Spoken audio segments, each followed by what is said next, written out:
સહજાનંદ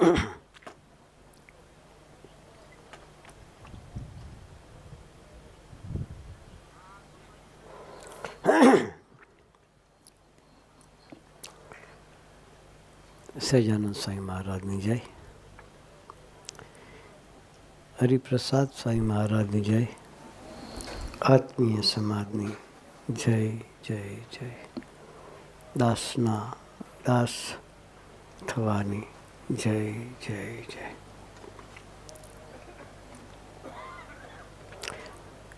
શુભ મંગલકારી દિવસ. પોષી પૂર્ણિમા.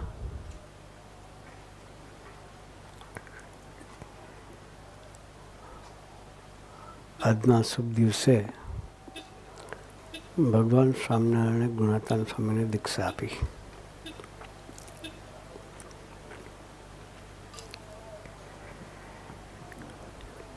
બ્રહ્મયાઈ સ્વામી વાત કરી, ગુરુપ્રસાદ સ્વામી વાત કરી. આ દિવસનો મહિમા કેવો છે.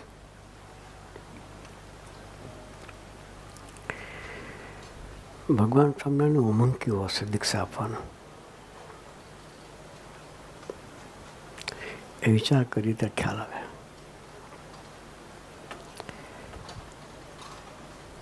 દભાણની ધરતી પર દીક્ષા આપવાનો સંકલ્પ કર્યો.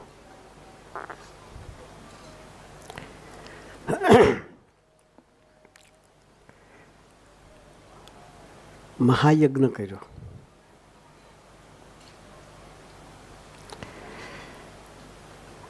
આપણે કલ્પના કરીશું કે યજ્ઞ કર્યો એ વખતે કેટલા ભક્તોને જમાડ્યા છે. 1300 મણ લોટનો લાડુ બનાવ્યો. 1300 મણ હિસાબ કરજો. 1300 મણ લોટ એનો લાડુ હોય તો 1300 મણ ઘી આવે, 1300 મણ ખાંડ આવે. 3300 મણ, 1300 નહીં, 3300 મણ લોટનો લાડુ બનાવ્યો છે. કેટલા ભક્તો આવ્યા હશે.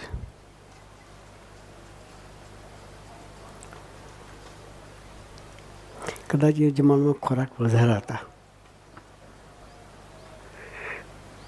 અત્યારે 1 કિલોમાં આપણે 15 જણા ખાઈએ.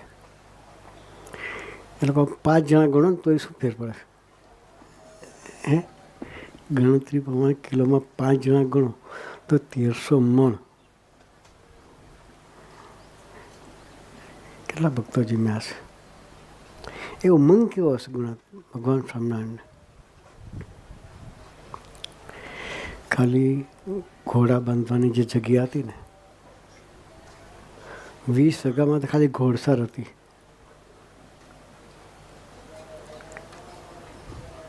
દરબારો બધા જે ઘોડા રાખતા હતા, કાઠી દરબારો બધા, એને બાંધવા માટેની ખાલી 20 વીઘા જગ્યા તો ઘોડા બાંધવાની જગ્યા હતી.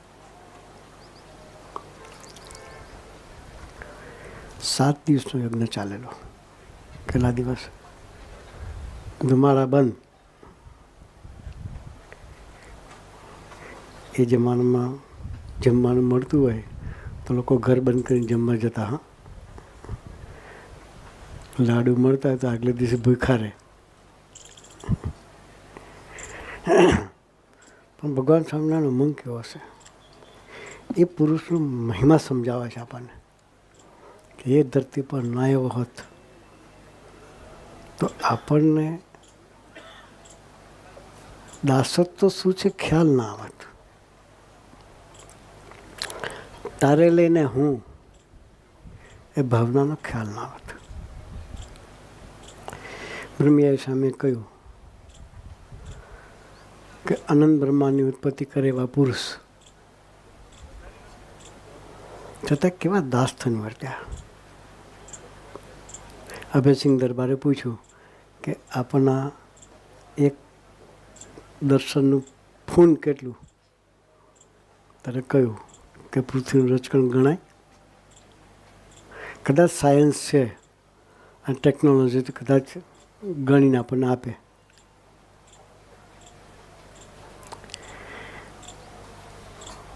પછી સમુદ્રમાં પાણી છે એના બિંદુ ગણાય?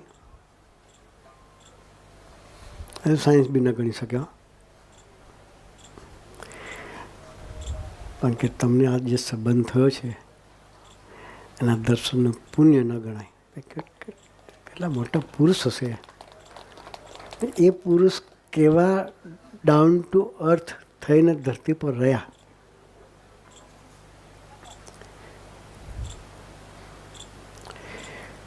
પોતે મંદિરના કોઠારી હતા, જુનાગઢ મંદિરના કોઠારી. જુનાગઢ મંદિર બાંધનાર એ ભગવાન સ્વામિનારાયણ જ્યારે જુનાગઢ મંદિરની શરૂઆત કરાવી ત્યારે બ્રહ્માનંદ સ્વામીને સંતોના વારાફરતી મોકલ્યા હતા. શરૂઆત બ્રહ્માનંદ સ્વામીએ કરી. પણ જુનાગઢનું પથરાળ પાણી, ગિરનારી પાણી, એટલે પેટ ફૂલી જતા હતા. થોડો ટાઈમ બધા રહે ને પાછા ભાગી જાય. દેહ દરેકને વાલો હોય. સૌથી વાલો દેહ. દેહ ઉપર કંઈ બી થાય એટલે કોઈ બી એમાં કોમ્પ્રોમાઇઝ ન કરે.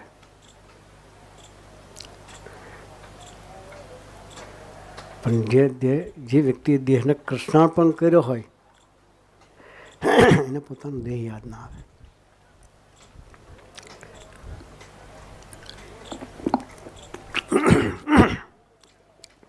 યોગીજી મહારાજ એક પ્રસંગ કહેતા, બળતા અંગારાનું છોરું.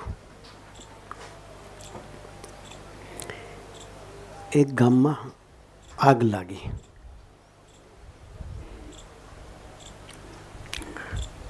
અને એક બેન ઘરમાં હતા. ઘરને ચોફેર આગ લાગી ગયેલી. ઘરમાંથી નીકળાય એવી પરિસ્થિતિની. ચારે બાજુ ફરી એક જગ્યાએ નાનું છીંડા જેવું હતું. ત્યાં પણ આગ ચાલુ હતી. પોતાના નાનું બાળક હતું. આગમાંથી નીકળવા માટે કોઈ વિકલ્પ નહોતો.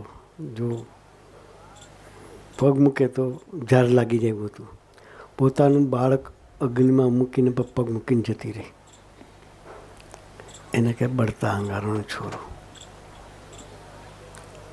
દરેકને પોતાનો દેહવાળો છે. પોતાના બાળક કરતાં પણ બાળકને આગમાં મૂકીને પોતે બહાર નીકળી ગયા. મીન્સ દેહ કેટલો વાળો છે. એ ગુણાતાન સાહેબ પોતાના દેહને કૃષ્ણાર્પણ કર્યું. ભગવાનને ભક્તોને અર્થે હોમી દીધો. ગુણાતાન સાંઈ મહારાજ માટે બળતા અંગારાનું છોરું હતા. ભગવાન સ્વામિનારાયણ માટે બળતા અંગારાનું છોરું હતા. એટલે એને ભગવાન સ્વામિનારાયણ કહે કે તમે જુનાગઢ જાઓ. સંતોના પેલા પેટ ફૂલી જતા ત્યારે ભાગ્યા આવતા હતા. ગુણાતાન સાંઈ કહે તમે જાઓ. કે એ ગયા. ભલે પોતે દિવ્ય તત્વ હોય પણ જગતની જે અસર છે એ પોતાના શરીર પર લે છે. એણે પાણી જુનાગઢનું પીધું. એનું પેટ પણ ગોળા જેવું થઈ ગયું. ખોરાક નહોતો. હા, ખોરાક નહોતો. પોતે બહુ જાગૃત હતા. જમવા બેસે ને સેજ પેટ ટાઈટ લાગે બીજી દિવસ ઉપવાસ કરી નાખતા હતા. પેટે એક દોરી બાંધતા, કાળો દોરો. સેજ તણાય. આપણે તો અત્યારે તો ઇલેસ્ટિકના પેન્ટ થઈ ગયા છે. ખાય તો વાંધો ના આવે. હા, કે ખાય તો એની જોડે માપનું ખાધું એવું લાગે આપણને. એ તો દોરો રાખતા કે સેજ તણાય ઉપવાસ કરી નાખતા. એવા દેહાત્મિક પુરુષની વાત છે. એ ગુણાતાન આજે દીક્ષા દિન મહાપર્વ કહેવાય. પર્વમાં પણ મહાપર્વ. એ ગુણાતાન સાંઈ જુનાગઢના મહંત.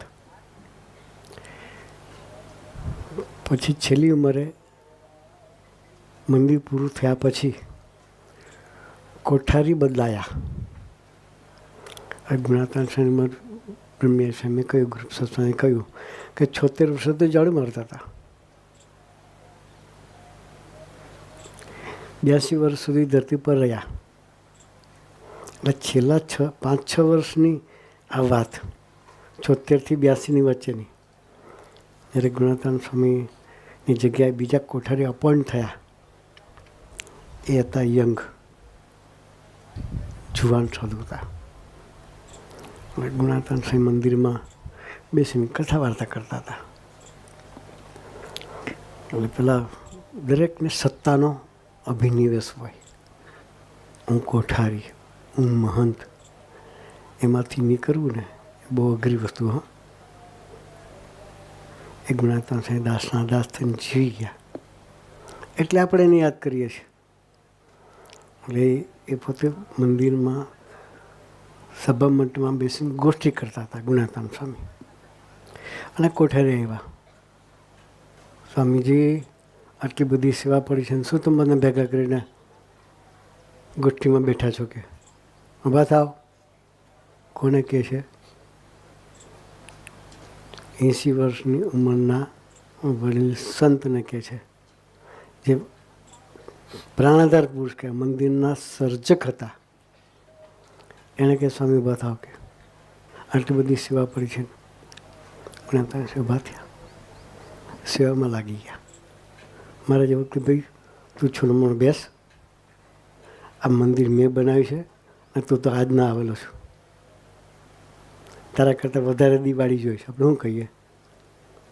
તારા કરતાં વધારે દિવાળી જોઈશ. ગુણાતાન સ્વામી નહીં બોલ્યા, હાથ જોડ્યા અને લાગી ગયા સેવામાં. બપોરે જમવાનો પણ ભાવ પૂછ્યો નથી. 2:30 વાગ્યા સુધી સેવા કરી. કેટલા વાગ્યા સુધી? સેવાનું જે સોંપેલી હતી સેવા પૂરી થઈ એટલે હાથ પગ ધોઈ અને રસોડા તરફ ગયા. હજી જમવાના બાકી તો જમ્યા નહોતા. જતા હતા ને પેલા કોઠારી આવી ગયા, સ્વામી જમી લીધું? ચલો બીજી સેવા છે. કે જમવા ના રહ્યા. જમવા ના રહ્યા. ઊભા થઈને હા સ્વામી કે એવું ના કીધું કે હું જમવાનું બાકી છું. આપણે કહી દઈએ ભાઈ થોડી ધીરજ રાખ. શું કહી દઈએ? પણ ગુણાતાન છે કે ના, બચાવો નહીં, કશું જ નહીં, સીધા જ બીજી સેવામાં લાગી ગયા. મોડી રાત સુધી સેવા કરી. સાંજે સંધ્યા આરતી પતી ગઈ, બધાને જમવાનું પતી ગયું, ત્યાં સુધી સેવા કરી. પછી પરવારી અને રસોડું બંધ થઈ ગયેલું. જમવાનું તો રહ્યું નહીં કશું. એટલે કોઈ ભગત કે ચણા આપી ગયા છે, તે ચણાને ગોળ રાતે ખાતા હતા. એવામાં કોઠારી આવ્યા કે સ્વામી હજુ તો રહોડું પૂરું થયું નથી, તમને ચણાને ગોળ ખાવા મળે છે? કે હજુ તો રસોડું પૂરું થયું નથી ને તમને તો ચણાનો ગોળ બી ખાવ છો? કે ગુણાતાન છે એવું નહીં કે હું બપોરે જીમો નથી ને અત્યારે જીમો નથી, બચાવ ના કર્યો. એ દાસત્વ મૂર્તિ ગુણાતાન સ્વામી, એનો આજે પ્રાગટ્ય દિન, એ ઉજવવા માટે આપણે ભેગા થયા છીએ. અને ગુરુ હરિયોગીજી મહારાજે સ્વામીજીને દીક્ષા આપી ત્યારે કહ્યું હતું કે જેવી મહારાજે ગુણાતીતની દીક્ષા આપી છે એવી દીક્ષા હું તમને આપું છું. જ્યારે દીક્ષા લેવા સ્વામીજી જાય છે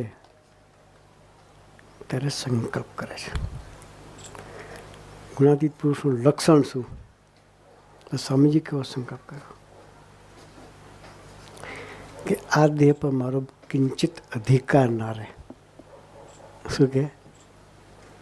આ દેહ પર મારો કિંચિત અધિકાર. આ દેહ ભક્તોનું છે, ભક્તો ગમે ત્યારે વાપરી શકે એવો મારો સંબંધ થાય. બીજી પ્રાર્થના કરી કે રોટલો ને છાશ ખાવા છે પણ યોગી માને રાજી કરવા છે. કે ભાવના કેવી? દીક્ષા દિનની દિવસની આ ભાવના સ્વામીજીની કે રોટલો ને છાશ ખાવા છે યોગી માનને ઓશિયાળા કરવા નથી, યોગી માનને રાજી કરવા છે. સિમ્પલ લાઈફ અને હાઈ થિંકિંગ કહીએ ને આપણે. રોટલો ને છાશ એટલે શું? સિમ્પલ લાઈફ થયું કે નહીં? કોઈ અપેક્ષા નહીં. કોઈ મારી વ્યવસ્થા થાય કે ના થાય, કોઈ અપેક્ષા નહીં. અને થ્રુ આઉટ લાઈફ સ્વામીજી એ રીતે જીવા છે. ભક્તોએ સ્વામીજીની વ્યવસ્થા રાખવા માટે ખૂબ દાખલો કર્યો. સ્વામીજીએ ભક્તોની સેવા કરવામાં પોતાના દેહને ક્યારેય ગણ્યો નથી. બધા સાક્ષી બેઠા છે. લલિત કાકા, જનકભાઈના બધા પ્રદેશથી આવેલા ભક્તો, અહીં અમારા ડૉક્ટર સાહેબને, જગદીશ કાકાને બધા જ સાક્ષી સ્વરૂપે બેઠા છે કે સ્વામીજી ક્યારેય પોતાના દેહને વાલો રાખ્યો નથી. ને એમનો સંકલ્પ છે કે ગામડે ગામડે એવા સરસના પ્રાર્થના મંદિરો બનાવવા છે કે જ્યાં રહીને ભક્તો ભગવાન તરફની યાત્રા કરતા રહે. એમના સંકલ્પે ભક્તોમાં પ્રેરણા થાય છે. મામાની વાત કરી બ્રહ્મયાઈ સ્વામીજીએ. કેવા ભક્તો, કેવા દિલ કે જ્યારે આપણું કોઈ મંદિર નિર્ણયનગર એની સેવા ચાલતી હતી ત્યાં કે સૌથી પહેલું ઝાડુ મામાના હાથમાં હોય કે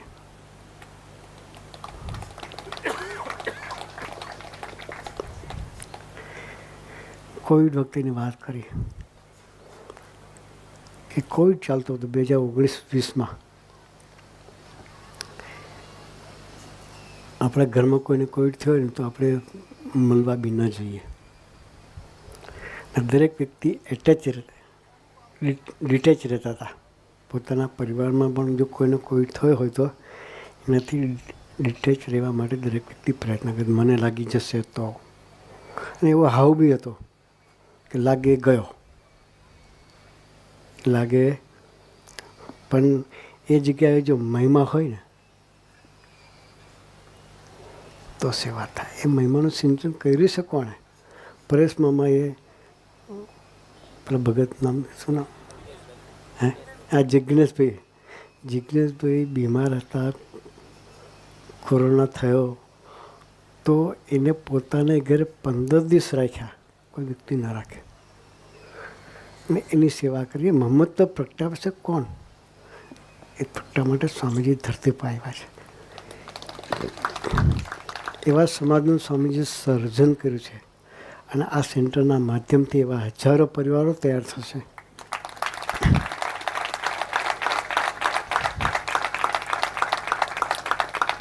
એ છે આત્મબુદ્ધિને પ્રીતિનો પરિવાર. પોતાના દેહ કરતાં પણ સૌથી વહાલો પોતાનો દેહ, પોતાના સંબંધીઓ. હમણાં એક પ્રસંગ નોંધતો હતો. સવારે સ્વામીજી ગોષ્ઠીમાં પણ કહ્યું કે પોતાનું નાનું બાળક હોય, એક દિવસમાં જેટલી વખત ડાયપર બગાડે તો એની માને કંટાળો આવે છે. આપણને ઝાડા થયા હોય અને સાફ કરવાનું થાય તો આપણને કંટાળો આવે? નથી આવતો. એવી ને એવી આત્મીયતા ભક્ત પ્રત્યેની થાય એવો સમાજ સ્વામીજીએ તૈયાર કર્યો છે. પોતાના દેહ કરતાં, પોતાના સંબંધી કરતાં પણ ભગવાનના ભક્તોને વિશેષ વાલા રાખવા, એ આખી આત્મબુદ્ધિને પ્રીતિના સમાજનું સ્વામીજીએ સર્જન કર્યું છે. એટલે આ સેન્ટરના માધ્યમથી એવો સરસ આત્મી સમાજ તૈયાર થશે.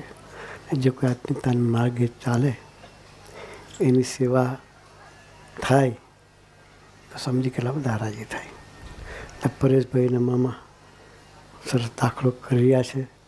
પોતાની જગ્યા કૃષ્ણ પર કરી અને સરસ એવું આત્મીય ધામ બનાવવા માગે છે. અને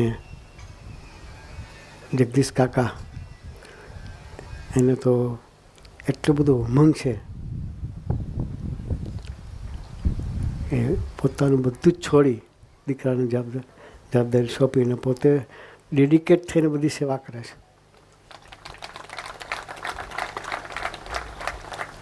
આ પહેલી તારીખ પહેલાં અહીંયા જગ્યાનું નક્કી થાય છે ને અત્યારે તો આપણને 13 તારીખે જગ્યાનું અહીં જંગલ હતું, હા, ઝાડ ને મોટા મોટા ઝાડ ને બધું હતું.